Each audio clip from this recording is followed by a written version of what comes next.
गुरु की वंदना करते। गोस्वामी तुलसीदास जी गुरुदेव की और पहले संत की वंदना, लेकिन संत के पहले असंतों को प्रणाम करते। किसी ने गोस्वामी जी से पूछा आप असंतों को प्रणाम क्यों कर रहे हैं? गोस्वामी जी बोले संत तो बड़े प्यारे होते हैं, सबसे ज्यादा खतरा तो असंतों से है। रामायण बन जाएगी तो बिघन संत नहीं डालेंगे, असंत डालेंगे। ये जितने भी, बुरा मत मानना, घर में जो सबसे ज्यादा बेकार हो ना, पहले उसी का सम्मान करा। खतरनाक लड़का हो, उसी की शादी पहले करा दो, सुधर जाए। बोलो जय सिया राम।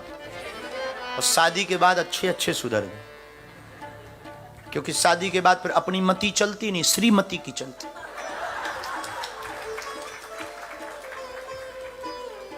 अपनी मति तो डिस्टर्ब हो जाती है। आप हमें लग रहे सीरियस केस है। नहीं, आप बगल में देख देख करके ताली बजा रहे थे, हमको लगा इमरजेंसी केस है ये। तो शादी के बाद अपनी मति चलती नहीं। तो गोस्वामी तुलसीदास जी बंदव संत,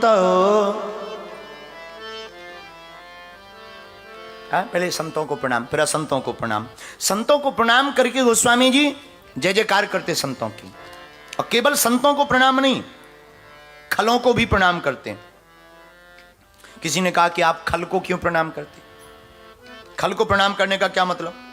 गोस्वामी जी कहते हैं बंदो संत असज्जन चरना, दुख प्रदे भय बीच कछु बरना।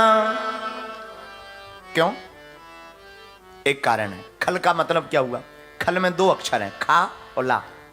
खल, खा माने खाए और ला माने लड़े।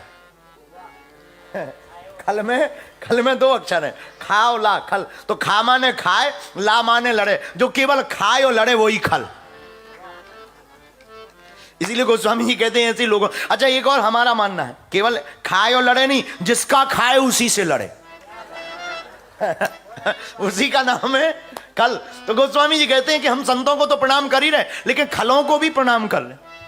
बोले क्यों? बोले लफड़ा तो यही करेंगे। बोलो जय सिया राम। तो संतों को प्रणाम, असंतों को प्रणाम। आहा, बिचुरती को प्राण हर ले, मिलते के दुख दारुण देही, मिलते के दुख दारुण देही। संत मिलेंगे आनंद आएगा, लेकिन खल असज्जन असंत मिलेगा तो तुम्हारे मिलते ही दुख देने लगेगा। हमसे कोई पूछे संत की परिभाषा क्या है, तो लंदन के पागलों, इंग्लैंड के पागलों, संत की परिभाषा यही है, जिसके पास जाते ही समस्याओं का हो जाए अंत, उसी का नाम संत है। संत का मतलब जिसके पास समस्याओं का हो जाए अंत, उन्हीं का नाम है। बोलो जय सिया राम। आहा हा। तो संत जिनके पास समस्याओं का अंत हो, तो संतों को प्रणाम करते हैं। फिर मंगल भगवान अमंगलहारी की चर्चा गोस्वामी तुलसीदास जी करते हैं। और केवल इतना ही प्रणाम नहीं करते, आहा हा, अवधपुरी को प्रणाम गोस्वामी श्री तुलसीदास जी रामायण में करते हैं। क्यों? अवधपुरी में श्री सीताराम जी, श्री रघुनाथ जी प्रकट भये, तो ऐसा धाम भी क्या कम है जहां रघुनाथ प्रकट हो। आहा, वो वंदनीय है। कौन सा अयोध्या? सरयू के तीर,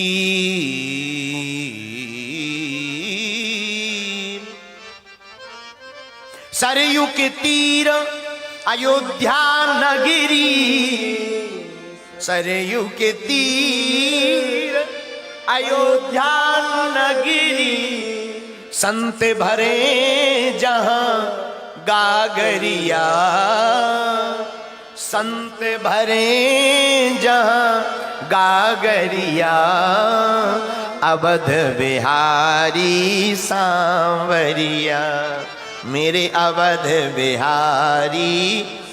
तो अवधपुरी कहां? सरयू के तीर, सरयू के किनारे एक धाम अयोध्या। अयोध्या के राजा कौन? अवधपुरी रघुकुल मणि राव। आहा, कितना अच्छा परिचय रामायण में। अयोध्या के राजा दशरथ कौन? दशरथ जी, दशरथ देखो नाम कितना अच्छा है, दशरथ। दशरथ का मतलब जिसने अपनी 10 इंद्रियों को परमात्मा तक पहुंचने का रथ बना लिया हो, वही दशरथ। महाराज जी, दशरथ कौन? जिसने 10 इंद्रियों को अपना रथ बना लिया हो। 5 कर्म इंद्रियां, 5 ज्ञान इंद्रियां, और इंद्रिय कौन है? नाक, कान, आंख, मुंह, हाथ, ये इंद्रिय हैं। इन इंद्रियों को जो परमात्मा तक पहुंचने के लिए प्रयोग करता है, तो उसे परमात्मा के पास जाना नहीं पड़ता, परमात्मा ही उसके घर में प्रकट हो जाते हैं। तो रामचरितमानस में अवधपुरी रघुकुल मणि राव, महाराज दशरथ। अच्छा, एक चौपाई में एक विश्लेषण है, रघुकुल मणि। बाबा, इनको ही रघुकुल मणि क्यों कहा? रघुवंशियों में तो बहुत से राजा हुए। भगीरथ जिन्होंने गंगा जी प्रकट की, इनका नाम भी रघुकुल मणि कह सकते थे। दिलीप जिन्होंने सेवा प्रकट की, राजा हरिश्चंद्र जिन्होंने सत्य को प्रकट किया। लेकिन महाराज दशरथ को ही रघुकुल मणि क्यों कहा? हमारा मानना है किसी ने सत्य को प्रकट किया, हरिश्चंद्र जी ने, भगीरथ जी ने गंगा को प्रकट किया, लेकिन इन्होंने परमात्मा को प्रकट किया, इसलिए रघुकुल मणि है।